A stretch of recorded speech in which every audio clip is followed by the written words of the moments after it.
Hello, hello. Just wanted to say hey and say sorry we're going to be doing this for at least another month. I miss you guys. But so the first thing I wanted to do is go into week 1 and answer these questions over the reading. Thank you to those of you who are doing your work. Make sure you're logging in and asking your teachers questions and doing some of the work.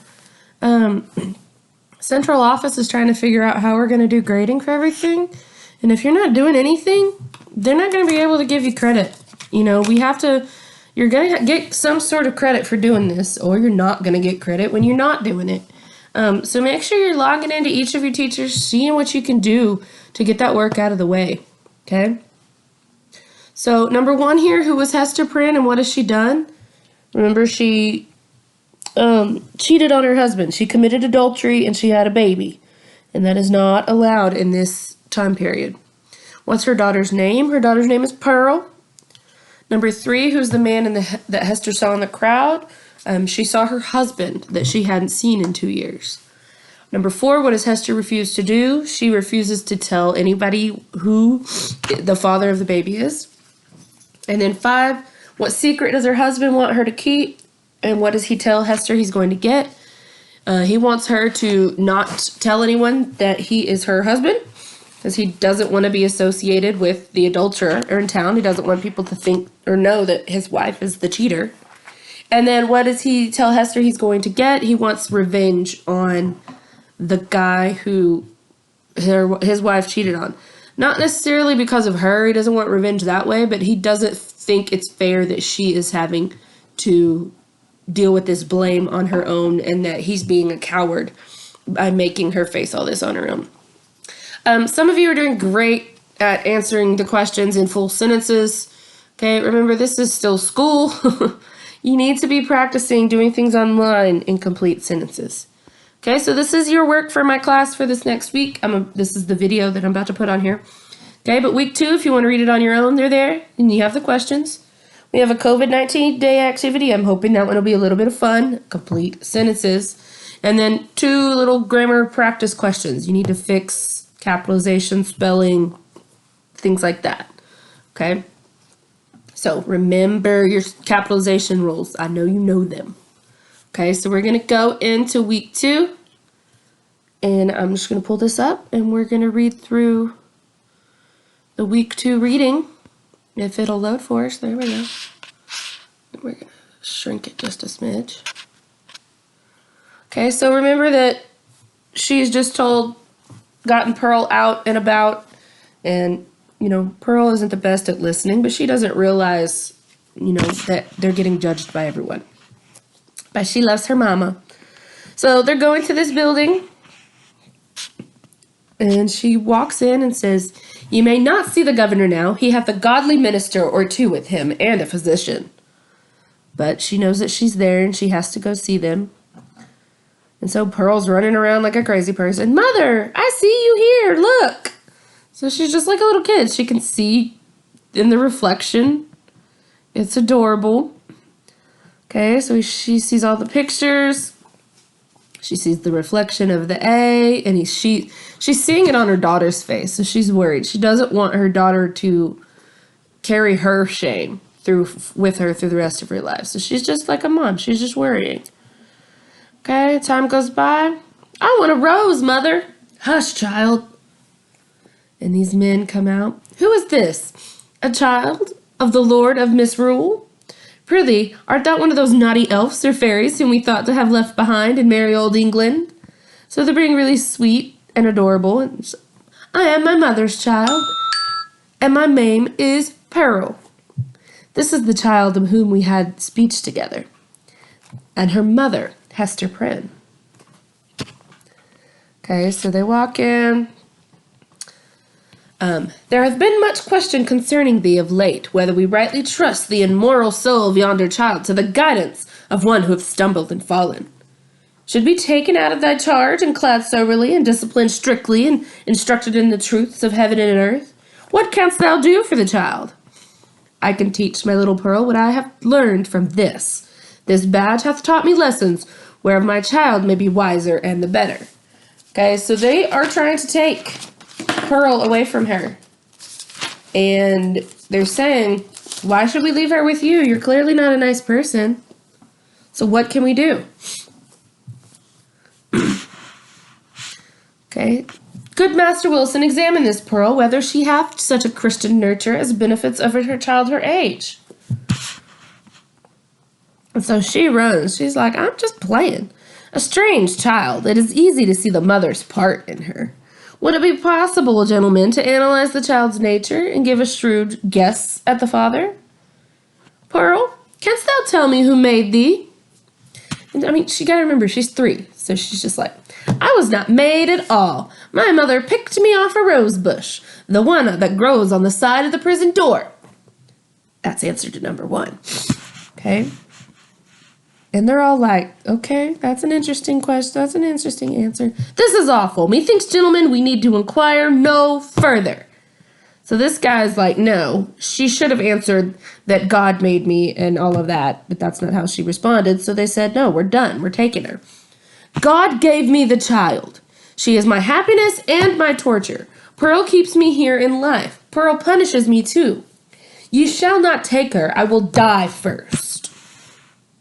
The child will be well cared for, far better than thou canst do it. So again, we have our guy who's worried. Are we suspecting anything of him so far? Speak thou for me. Thou art my pastor and knowest better than these men can. So she's saying, hey, help me out here. There is truth in what she says. This child of its father's guilt and mother's shame hath come from the hand of God to work in many ways upon her heart.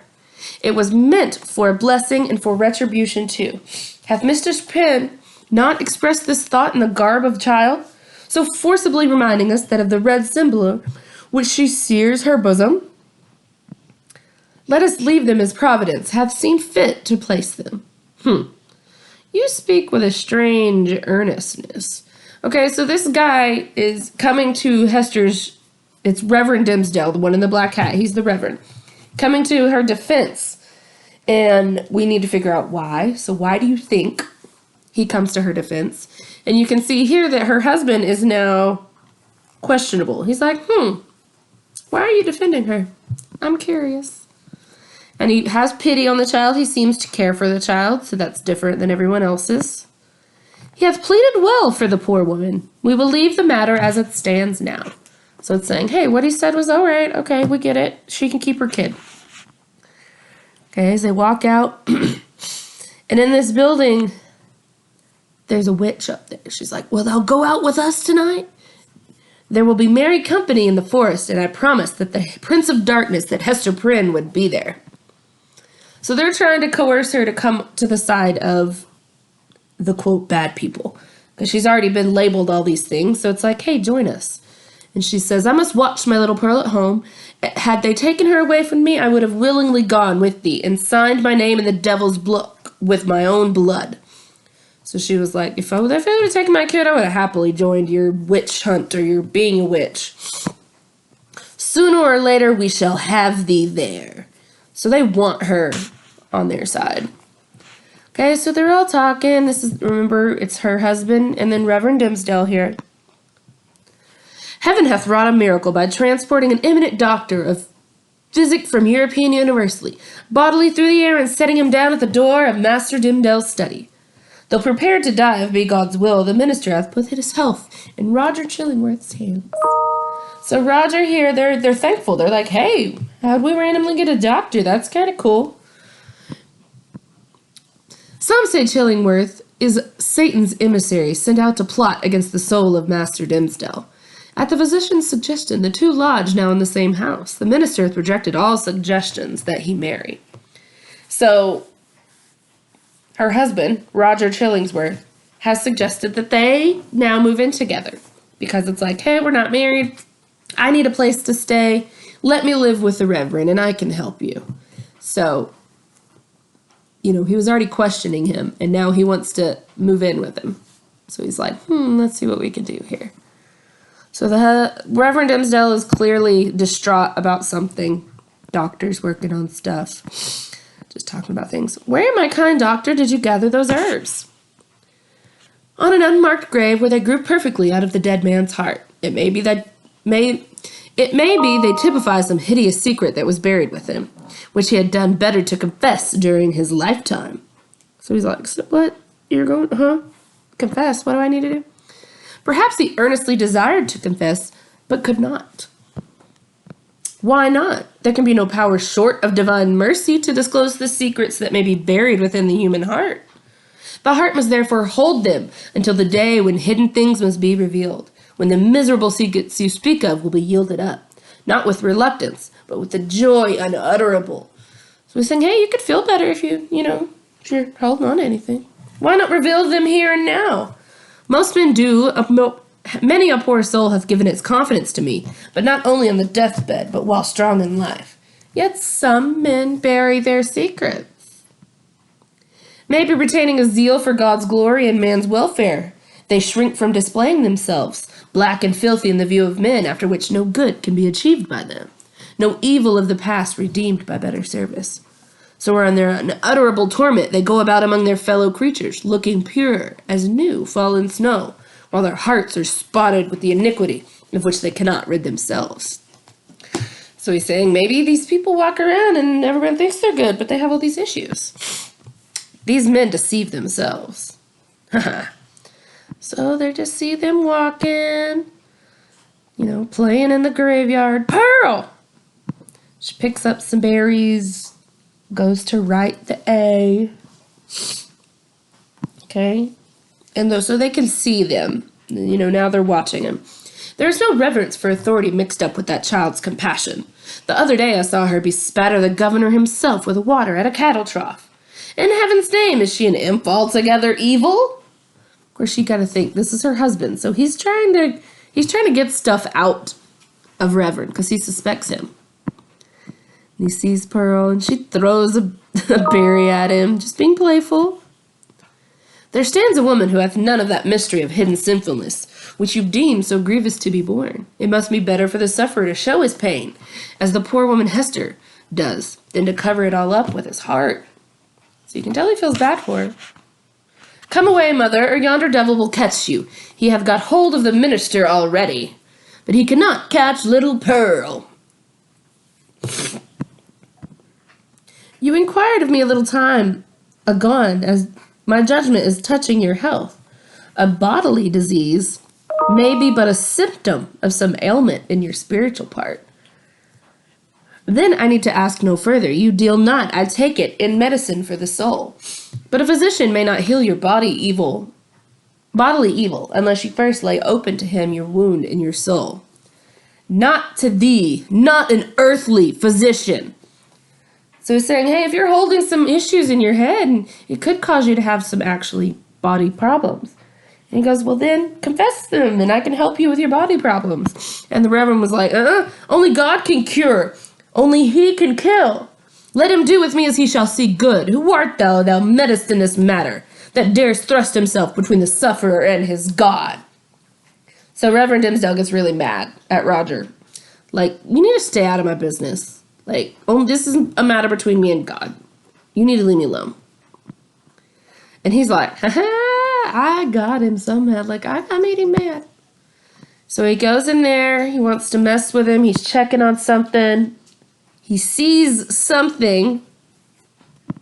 We don't know what yet. And then he continues to go. So they go to church the next morning.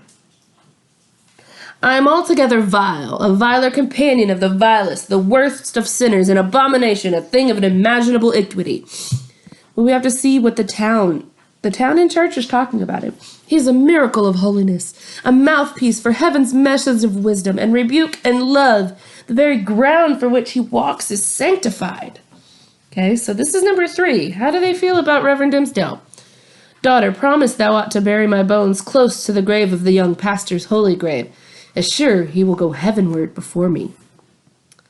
The only wonder is that you do not see my wretched body shriveled up before thine eyes by the burning wrath of the Almighty.